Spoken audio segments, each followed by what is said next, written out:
Someone sent me this. It's a crucifix. It's like plastic beads and metal, and I don't know what kind of metal, zinc. But it's Jesus hanging on a cross, dying. Maybe he was dead at this point. I think they had to kill him after this, though. Horrible. Got me thinking about free speech and how we've created a society where people like Jesus can thrive and they're actually encouraged to exist. You speak out against the empire. If you don't like the way your government's working, you speak out against it. And in our society, you're upheld, you're allowed, you're encouraged. If there's problems with the government, we need to bust it out and talk about it. This guy was like Luke Skywalker. They created that Luke Skywalker character based on Jesus, I've heard. George Lucas. The story of this young man that learns the ways of the Force and then overcomes the empire. It's kind of based on Jesus going out there and learning Reiki when he disappeared in his 20s. That's my guess anyway. I don't know where he was in his 20s, but I think he was learning other practices of moving energy around, and then he comes back and he's healing people with the energy using the Force. I found this to be gruesome. Here, pull it up here a little.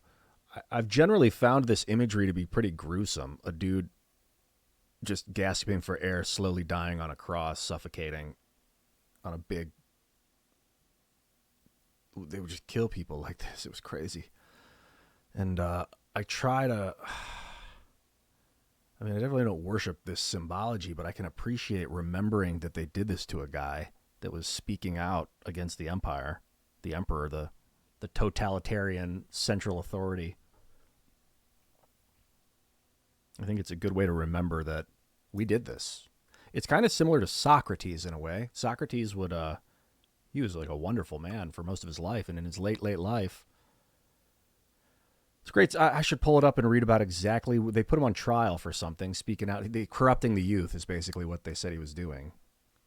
He was talking about like believing in a god, because they had like pantheology. They had all these like pantheism and stuff in Greece, believing in a bunch of different gods, and he was like insinuating there was one god, Socrates, I believe that was the story. And they didn't like that, some of them, and one dude had a beef with them, and he got a bunch of other senators in Greece, I think that's the story, emotionally on his side to just emotionally charge Socrates and kill him. So they made Socrates drink poison, and he died. And then after that, they realized what a horrible mistake they had made, rushing to execute this guy for speaking out against the government and challenging the norm. And they made a statue of him, so I heard, after that. It's kind of what this is.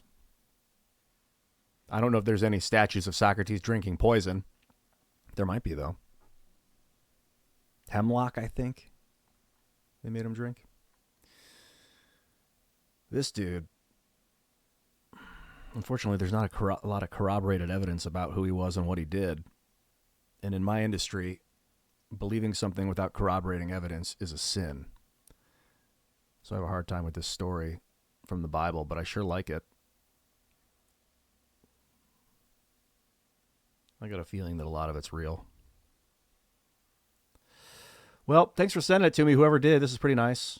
I'm not going to wear it, but it's cool just to remember and to appreciate free speech. It really, the reason I turned this video on is because it really makes me appreciate free speech. It's like really what we have done with this society, this American Democratic Republic, where we just prioritize freedom of speech, proliferate ideas that violate the norm. It's okay. It's encouraged. That's how we get better and stronger, and how we plug holes in our system.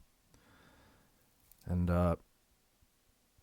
God thanks to Jesus for throwing himself out there, putting himself in what you would call the proverbial lion's den to go against such a terrifying behemoth as the Roman emperor and the empire itself. But he was like, some things are just true. I think truth can be subjective, but some things we're all looking at, even if we're seeing it different.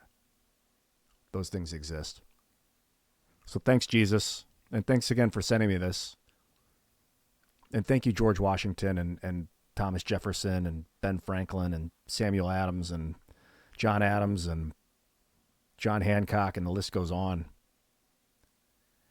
Special thanks to Beaumarchais, you silly Frenchman, you wonderful man for running guns and ammo and uniforms to the American colonists while they were fighting the British, helping supply their struggle for freedom and to create this beautiful constitution where you can speak your mind freely. Muy apreciado. Gracias. Adios.